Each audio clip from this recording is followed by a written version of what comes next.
Have you heard the strange tales of the Whistler?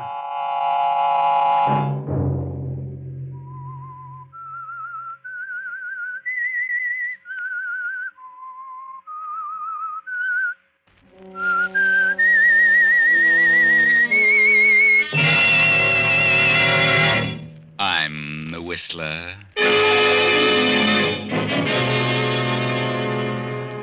No, it wasn't a dream. It was too real. This is what I've been afraid of. I know you don't believe me. You think I'm insane, both of you. Friday night, and CBS presents The Whistler.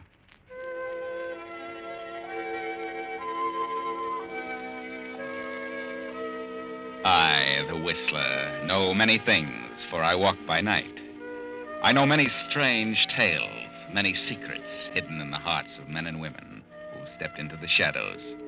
And so I tell you tonight the weird story of the Avengers. In the great Southwest, a range of high mountains extends as far as the eye can see. This is mining country, silver and gold. Halfway down the mountain is a tiny village, the mining town of Rainbow, a raucous sort of place composed of a number of stores, many saloons, and the federal land office, where the fortune hunters file their claims. 15 years ago, Rainbow was a rip-roaring village, and in a back room of the Crystal Palace bar, a young man and a young woman hold an earnest conversation. Tell me, Miss Martin, how long have you been in this town? Oh, about 2 years. Came here from Kansas City. And you know my brother, John Maddox? Well, I certainly do. How well do you know him? Well enough. He came out here a year ago, and he's been hiding out up on the mountainside ever since. Got a cabin up there. Prospecting, of course. Who isn't? How well do you know him? Oh, he used to come into town quite often. I got acquainted with him in here. First, I fell for him in a big way, but he seemed to resent it. Finally gave me the cold shoulder. Well, he has a wife and a 5-year-old daughter back east. That's what he said, but I didn't believe him. He's a bit nutty, isn't he? Nutty? No, I wouldn't say nutty. He's a smart boy. He's an engineer, graduate of the State School of Mines. He is? Well, what's he doing here, living like a hermit? I wonder. So he gave you the cold shoulder, huh? He certainly did. Well, John is an educated mineralogist. He came out here to make a strike. And if anyone does, he should be that one. Maybe he's located a vein of ore. What do you have on your mind, Mr. Maddox? Well, I thought maybe you'd seen him visiting the Assayer's office a little more often than usual. And what if I have? Or the land office? Go on, Mr. Maddox. Well, I wouldn't be interested in knowing the activities of an ordinary prospector. But a graduate mining engineer like John, well, he may have a lead on something good. Yes? And I thought, that is, I heard you might be more or less familiar with his activities. That's right. I am. And maybe you'd like to come in with me. What do you mean? You know where he's been working. You know the area he's most interested in, so if you let me know, I'll beat him to it. We'll split. Split? That's right. How about it? Sure. Why not? You know, I think I'm going to like you, Mr. Maddox. Frank is the name, Melva. All right, Frank. This is it. He has found a spot. It didn't mean much to me until now, but he's been working on the same location for a week or more. I'm sure he's hit something. Good. That's all I wanted to know. I'll just drop in and surprise him. See you later, Melva. See you later, partner.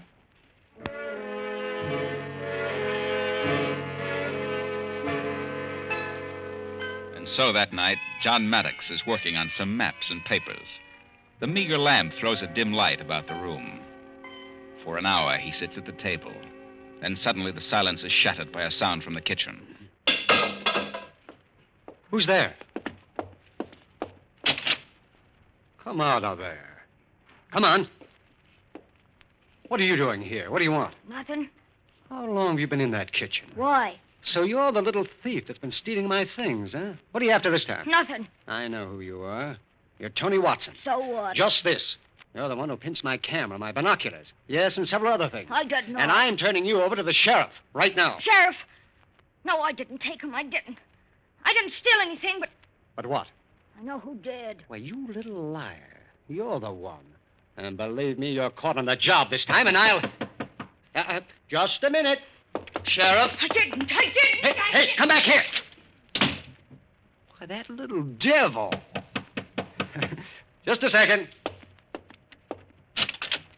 Well? Hello, John. Frank. That's right, your brother Frank himself. Come in. What do you want? What are you doing here? Oh, just dropped in town. Thought I'd see how you were doing. Getting along all right. But you might like to hear about your wife and your daughter. Is that why you came here? Your wife is very well. Your daughter's just 5 years old today. I'm still wondering how you're getting along and when you're going to send for them. I know all about that. I'm going to send for them very soon. Are you? All going to live in this little shack? Certainly not. There's something a lot better by the time they arrive. Will you? Oh. Didn't have a dime when you left. Yeah, thanks to you and your lies. I know who's responsible for Father's cutting me off with only $1. You. Have you struck pay dirt here, John? No. What are all these interesting papers and maps on the table? Nothing. Oh, but they must mean something. Get away from that table. Let them alone. Put up your hands and stand if back. you touch those papers... Get back there. Uh-huh. Interesting. So you have struck something. All ready to be recorded. Frank, if you dare, I'll kill you. Why do you think I came here? you Don't dirty- worry. I'll settle up later. I'll see you get a share. My wife and my daughter, Doreen, they haven't a cent. I've not been able to give them anything in months. You can't do this. Do what? You put those papers down, Frank, or I'll break your dirty neck. You'd better stay where you are. Oh, no, I'll kill you. First, I'll kill you. John, you're crazy. Keep back. Keep away. You crazy fool. I told you I'd shoot. You're the fool, Frank. You're the fool. You won't get away with this. I'll see to that. You'll pay, Frank. I'm not through with you yet. You and everything you hold dear will be taken away. You will pay it back, Frank. To me and mine.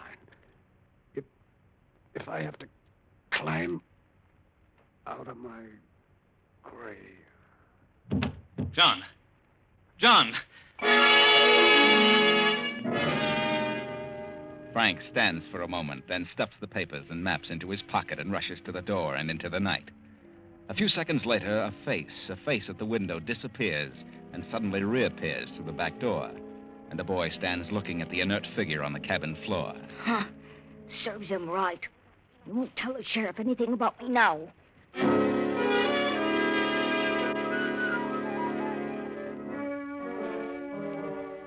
15 years have passed, and now the little mining village of Rainbow is a thriving city of mines and smelters. And the richest mine of all is the one owned by Frank Maddox. And Frank Maddox rules the city. Frank is married now and has a child, a girl of 5. The child has been ill for days. And tonight, as Frank Maddox steps through the door, his wife meets him with a strange, vacant stare. Melba, what's happened? How is she? She's... Oh, Frank. All those doctors, and they couldn't save her. No. They said she didn't have a chance. They did their best. Fools, what good are they? What are they paid for? They don't even know what was wrong with her. No, Frank. But, well, whatever it was horrible. She died in agony. Specialists. I told them they could name their own price. The sky was the limit. It didn't seem to make any difference. Oh, the poor little thing, the poor baby. It didn't seem to be anything serious at first. It was just a week ago. She was sitting at her desk, drawing pictures, and then all of a sudden she started to gasp for breath and fell to the floor in a faint. Yes, I know. And then she lapsed into a coma. Oh, Frank. Frank, what was it? Why? Darling, I couldn't say. what is it? I can't get my breath. Here, drink this. Frank, I didn't want to tell you, but I'm frightened. I've had it for several hours. It's just like the baby. The same thing. The baby and now you. I know what it is. It's him. It's John. John? Your brother? Yes, I knew this was going to happen. John told me. But John's dead. The night the baby took sick, I saw him in a dream. He told me something was going to happen to us, and last night I saw him again. He was grinning and laughing. He told me that... Told you what? He told me that he'd finally reached through to me, that he'd finally made contact. That's crazy. He said tomorrow would be a sad day for me. Today. But it's a dream. I know, but he said something else. He said that now his wife was dead, that the sooner I made things right with his daughter Doreen, the better. Frank, that's nonsense. No, there must be something to it. I'll find the girl. I'll get her down here. I'll try to fix things up. Maybe that'll stop all this. Frank, please use your head. It was a dream. I've got to find that girl. I'll send Anthony to find her. I'll explain the whole thing to him. He can find her. But why tell him about it? Well, he's my assistant. I confide in him. He'll find her. Very well, then. Tell Anthony. Tell him to find her and bring her here. Because if you... Frank. Melba. No, but darling. Please find that girl. Doreen.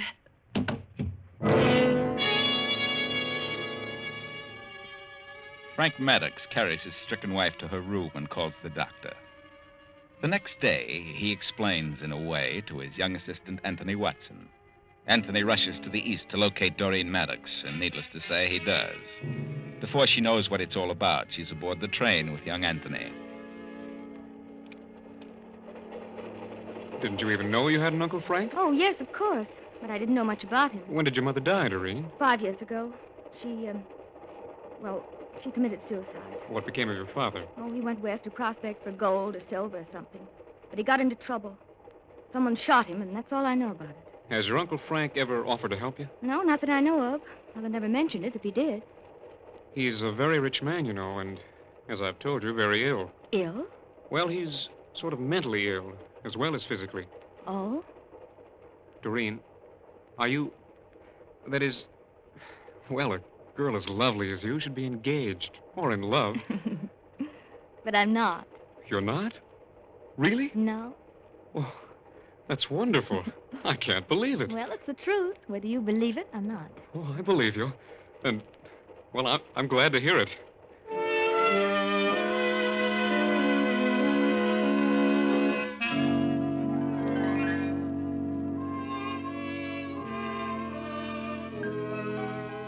And so you see, Doreen, I'd completely lost track of you.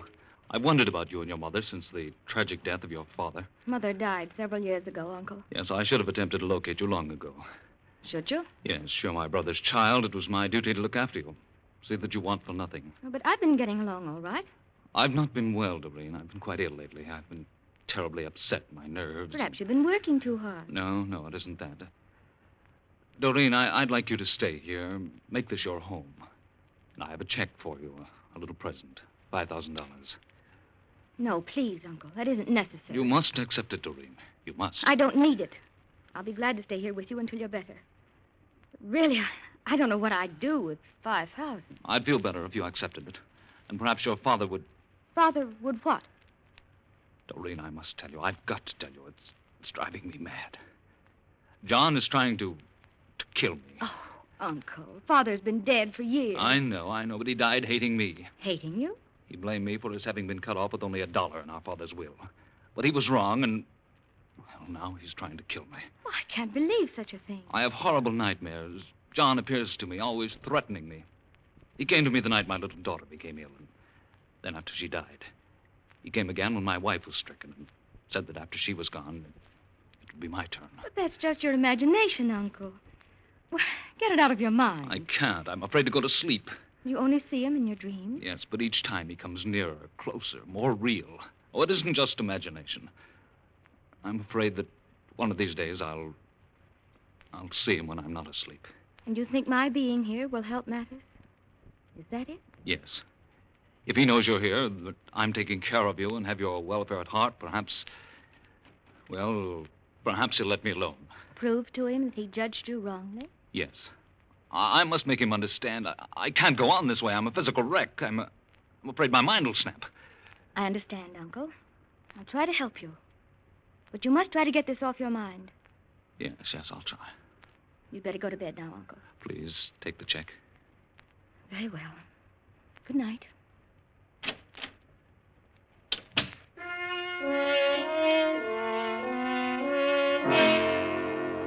An hour passes, and in spite of himself, Frank drops into a fretful sleep.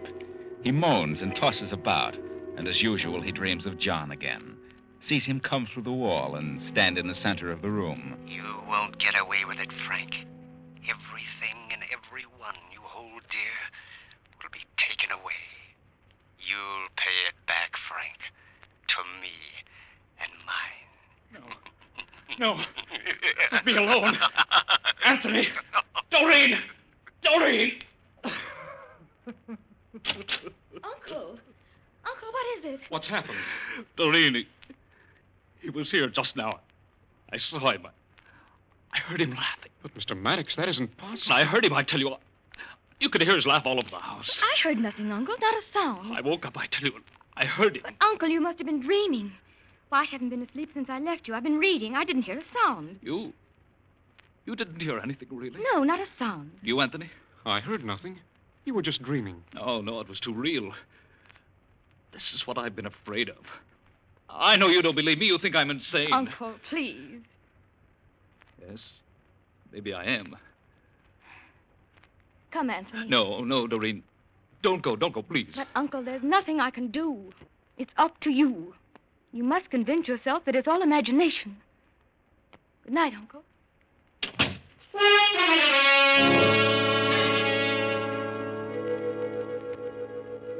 And then the next night comes, and Frank dreams again, the same frightful dream.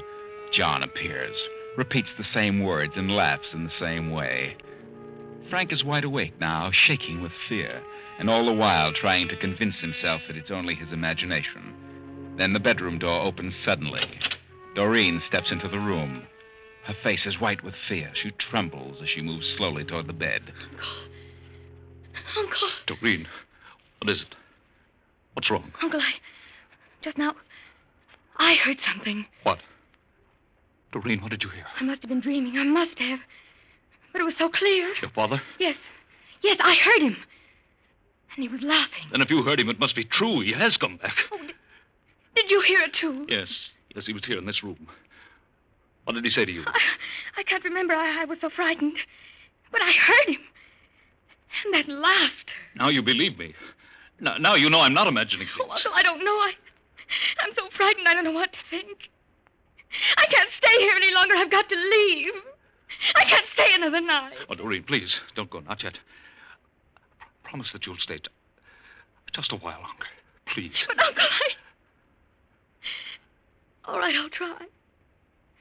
I'll stay.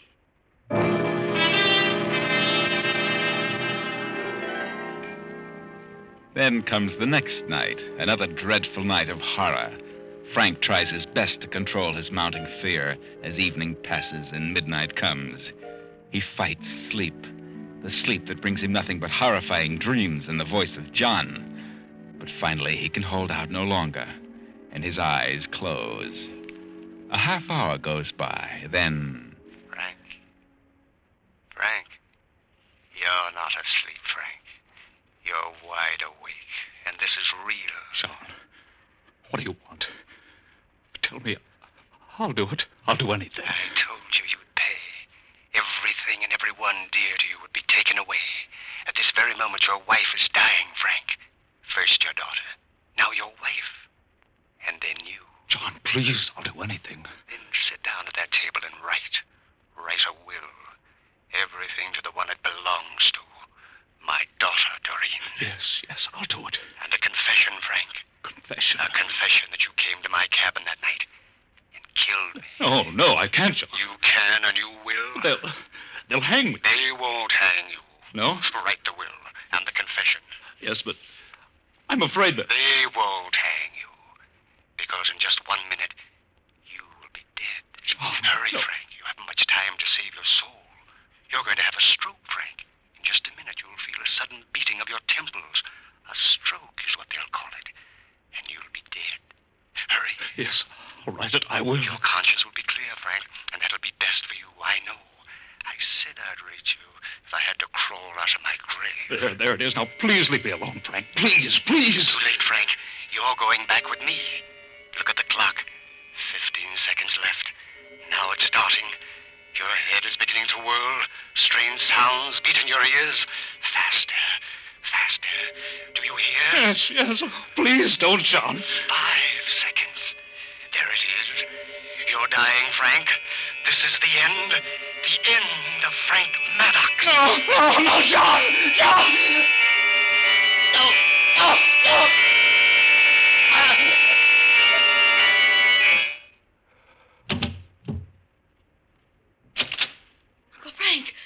Uncle Frank! Anthony! Doreen, what's happened? I heard him screaming. Anthony, I think he's... Feel his pulse. I can't find it. Not a trace. Anthony, is he? I don't know. He's had a stroke, I think. I'll call the doctor. Yes, I'll have to go after him. His car is out of order. Come on. It may be too late for the doctor, but we'd better get him anyway. Use this phone and tell him I'll be there in a few minutes.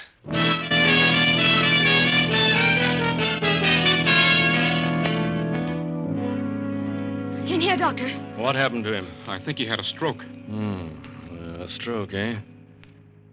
Well. We heard him screaming, and when we got here, he was unconscious. Well, he's dead. But he didn't have a stroke. What? You can see for yourself. He's been stabbed in the heart. You don't need me. You want the police. You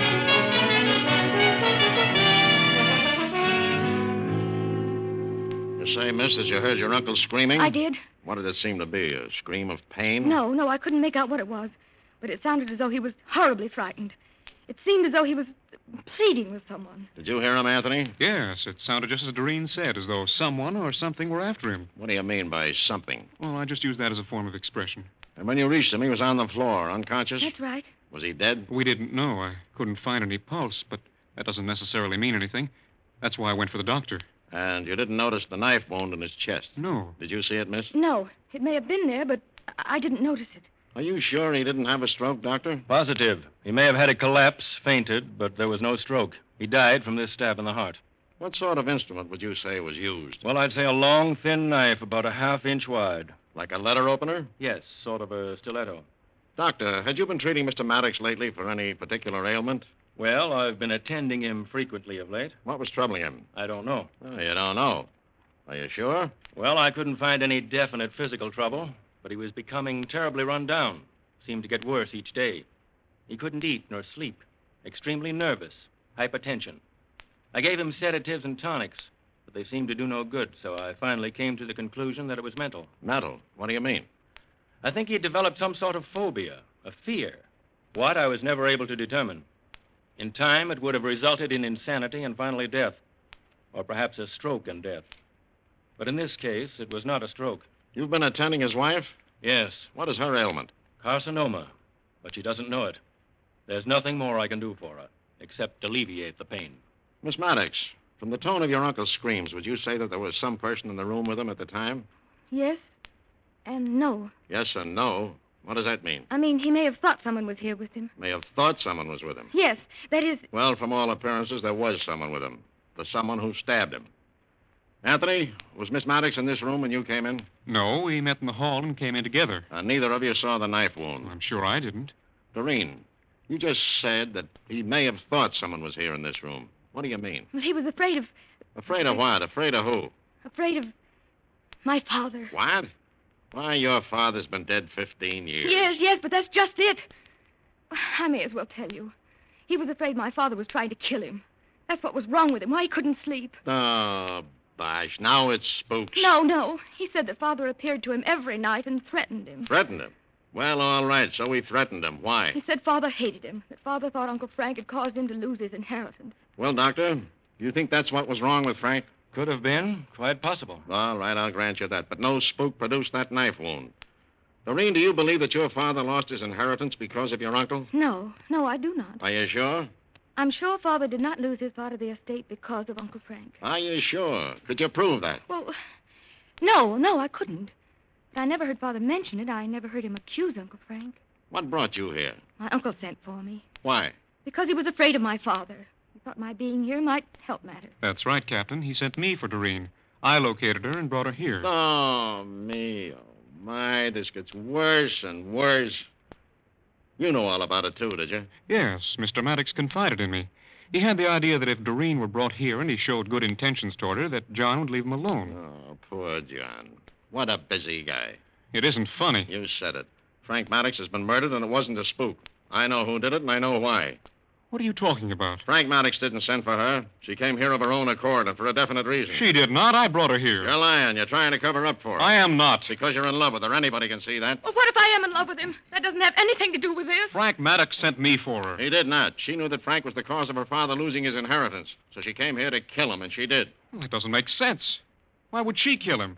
What would she gain by that? Ever hear of revenge? If it hadn't been for Frank, her father would have been wealthy, and so would she. But she didn't know about her father's accusations until Frank Maddox told her himself. Oh, then you admit that she does know about it now. I knew nothing about it until Uncle Frank told me.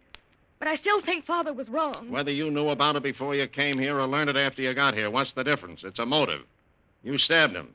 You left the room, and then you met Anthony in the hall. You stuck Miss Maddox, and you haven't a chance. Wait a minute. Mrs. Maddox, don't come in here. And why not? Why shouldn't I come in here? You shouldn't get up. You should... I know all about it. I know what's happened. I've heard every word. You're very ill, Mrs. Maddox. I know, I heard you. And now I know what's wrong with me. I know what carcinoma is, Doctor. Please go back to bed. No, not just yet. Well, this girl, Doreen, you're wrong. She's innocent. She had nothing to do with it. That is, not directly. What do you mean, Mrs. Maddox? She didn't kill Frank. I did. You? She's perfectly innocent. Frank did send for her. He was afraid of John. He dreamed about him every night. He did think John was trying to reach him from the grave, trying to kill him. It was his imagination, I know, but he really believed it. And he had a good reason to believe it. What reason? I've heard Frank moaning and yelling for weeks and weeks. I heard him tonight. I came in here and found him on the floor. He'd made a will. This paper. Leaving everything to Doreen and explaining why. Oh. Sit down, Melba. Yes. Well, he came out of his faint, and I found this will. I went wild when I saw it. He tried to get it away from me. He said it had to be that way. We struggled for it, and I took the paper knife and stabbed him. I went back to my room, but I've been standing outside the door. I heard everything, particularly what you said about me, Doctor. So what does it matter? This girl is innocent. What is this paper? Let's see it. I'll tell you what it says. It leaves everything Frank has to Doreen. And the reason why? Frank killed John. What? Yes. It was all my fault. I knew John had made a strike, and I told Frank about it. Frank went to John's cabin and killed him, took the maps and the papers and filed on a claim. I was the one responsible for everything. But it all rightfully belongs to Doreen. And now, well, now that I've heard the doctor's sentence, what does it matter? Well, Doreen, that was lucky for you. Lucky that Melba was standing outside the door and heard the doctor. But oh, what I know about you, Doreen. You and Anthony. Anthony did bring you down here, but on the way he fell madly in love with you. He told you about your uncle's fears, and so between the two of you, you decided to make his dreams more than real. Anthony arranged a little radio speaker in Uncle Frank's room. Yes, it was Anthony who spoke to Frank, not John's voice from the grave. Anthony merely amplified Frank's dreams, yes. You and Anthony planned to work on Frank psychologically in order to get that will and the confession. But how did Anthony know the exact words to use? The words John used when he was dying that night in the cabin? Why, because Anthony was the little boy John caught in his cabin that night. The boy who heard every word said between Frank and John. The smart little boy who saw it all.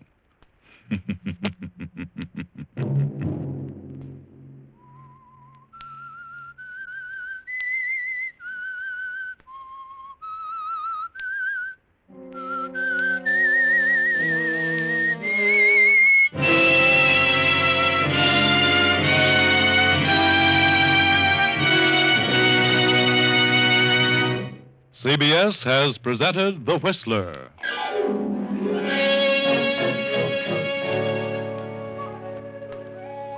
Original music for this production was composed and conducted by Wilbur Hatch. The Whistler is written and directed by J. Donald Wilson and originates from Columbia Square in Hollywood. Next week, same time, I, the Whistler, will return to tell you another unusual tale. Good night. this is CBS, the Columbia Broadcasting System.